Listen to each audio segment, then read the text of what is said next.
Just walk into a grocery store and think to yourself that maybe I should just move here? No? Okay, that's just probably me then. Imagine you were traveling, right, to a different country and you walk into a grocery store or a supermarket close by because you're tired, you're jet lagged, and now you're craving for some food. To your surprise, you are overwhelmed because it's a new country. There are a lot of people around, maybe not a lot of people around, lot of things that you've never seen before, all the different kind of food items, beverages that you could have possibly maybe just seen on the internet, right? Now you find yourself overwhelmed and pulling up Google on your phone just to figure out what do you want to eat. Now, this topic is one of my favorite areas of interest because grocery store tourism has been on the rise. Like, if you're someone who is into food, who understands food, who like the idea of visiting different food joints or explore different culinary experiences in whatever part of the city, even in your own country or internationally and or otherwise, you would understand grocery tourism has taken the whole wave of experiencing local items in a very interesting manner. So let's talk about it.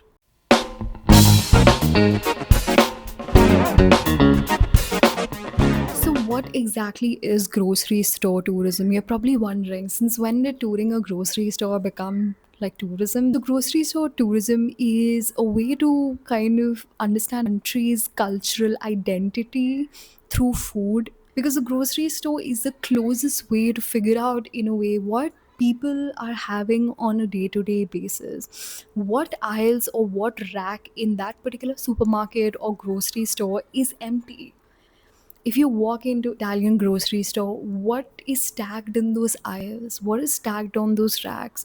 What are people picking up the most? You guys must have watched the reels of people going to 7-Elevens in Japan and Korea, or maybe even, you know, going at 3 a.m. or 2 a.m. in the night and grabbing themselves a cup of ramen because they're extremely hungry, and you are scrolling on your phone and feeling the exact same way.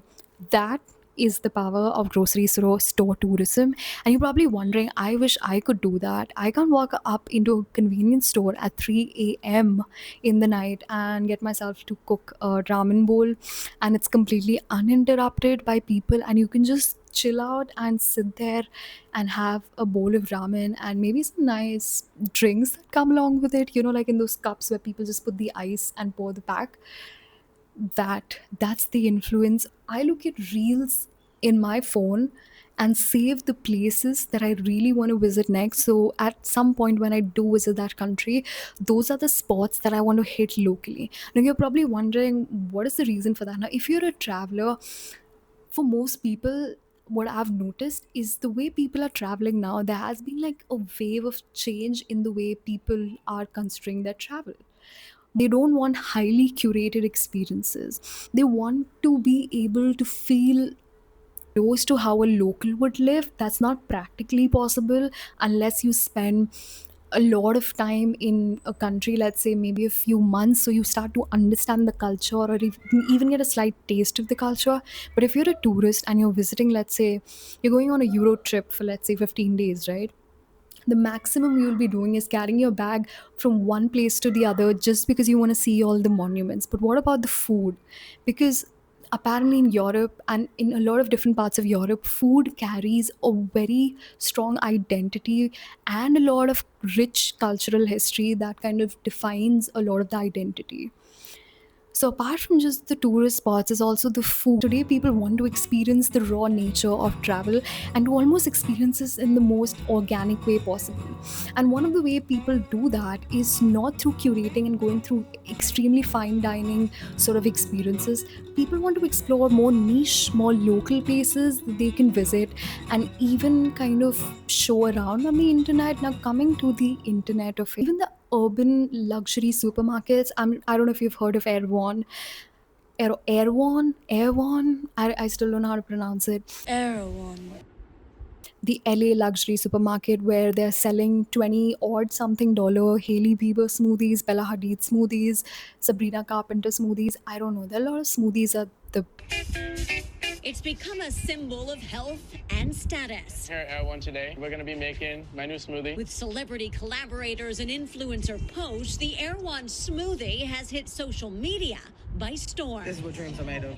Oh, God. This is probably one of the best Erewhon smoothies I've ever had. A blend of praise for the taste and satire over the price. This smoothie was literally $1,000, but it's worth every penny. This is absolutely a $22 smoothie. This smoothie better be infused with vibranium. And for those sipping, social status that you try to signal to the rest of the people. If you see a person carrying an Erewhon bag, it automatically registers in your brain that, okay, maybe this person has some sort of money, or they have a lot of money, or maybe not a lot of money, but they're still blowing it on food, which is insanely expensive, by the way, in my opinion, and crazy. But the reason it still attracts such a lot of crowd is because of the fact the sort of rare assortments, I'm so sorry, the rare assortments that the brand keeps, the limited edition manufacturing by very niche specific brands, and the ultra high standards that the companies have to go through. Like, for example, Erewhon has a certain benchmarking procedure that a brand who wants to keep their products in the at the Erewhon store has to go through. So it's a mix of all these factors, but then that's LA. Store tourism, it has changed the way people look at food now. It's the most easiest affordable way to experience a country's culture through their food, and also kind of indulge in that experience of how a local would live their life, how a European, Italian, Korean, Japanese individual would walk into the grocery store and pick up something that they would eat in their everyday life. So this is what grocery tourism is. I hope you guys enjoyed the video, and the next time you come across the reels of people showing you food items, you know exactly what they're talking about, and you're probably saving all those places to go there for your next visit. And I'll see you guys in the next video. I hope you guys enjoys this, and yeah, bye.